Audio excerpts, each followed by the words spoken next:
చాలా మంది లో లెవెల్ అంబిషన్స్ పెట్టుకొని తన లైఫ్‌ని ఆపరేట్ చేస్తూ ఉంటారు. నేను ఈ ర్యాంక్ కొట్టాలి, ఈ జాబ్ కొట్టాలి, ఈ పర్టిక్యులర్ పర్సన్‌తో నా లైఫ్ లీడ్ చేయాలి, ఇటువంటి హౌస్ ఉండాలి, ఇటువంటి కార్ ఉండాలి.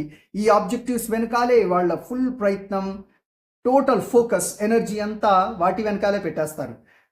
అది కాకుండా మన ఫోకస్ గ్రోత్ మీద ఉంటే, ఈ థింగ్స్ మీద కాకుండా గ్రోత్ మీద ఉంటే, నేను ఎలా గ్రో అవుతున్నాను ఎవ్రీ సింగిల్ డే, నా నాలెడ్జ్ లెవెల్స్ ఎలా ఉన్నాయి, నా కాన్ఫిడెన్స్ లెవెల్స్ ఎలా ఉన్నాయి, నా పేషెన్స్ ఎలా ఉంది, నా మోరల్, స్పిరిచువల్, పర్సనల్ గ్రోత్ ఎలా ఉంది అన్నది చూసుకుంటే, ఆ గ్రోత్ కర్వ్ మీరు ఎంత ఎక్కువగా వెళ్తూ ఉంటే ఒక పొజిషన్కి వచ్చినప్పుడు మీరు మ్యాగ్నెటిక్ స్టేట్కి వెళ్ళిపోతారు. ఆ స్టేట్లో ఈ వస్తువులన్నీ మీ వైపు అట్రాక్ట్ అయిపోతాయి. మీరు వద్దన్నా మీ వరకు వస్తాయి. ఆ పొజిషన్లో ఉన్నప్పుడు మీ చాయిస్ ఉంటుంది. అలా కాకుండా నేను ఒక పర్టిక్యులర్ వెహికలే కావాలి అని ఫోకస్ పెట్టుకుంటే ఆ వెహికలే మిగులుతుంది. కానీ మీరు గ్రో అయ్యారంటే 10 వెహికల్స్ మీకు చూస్ చేస్తారు.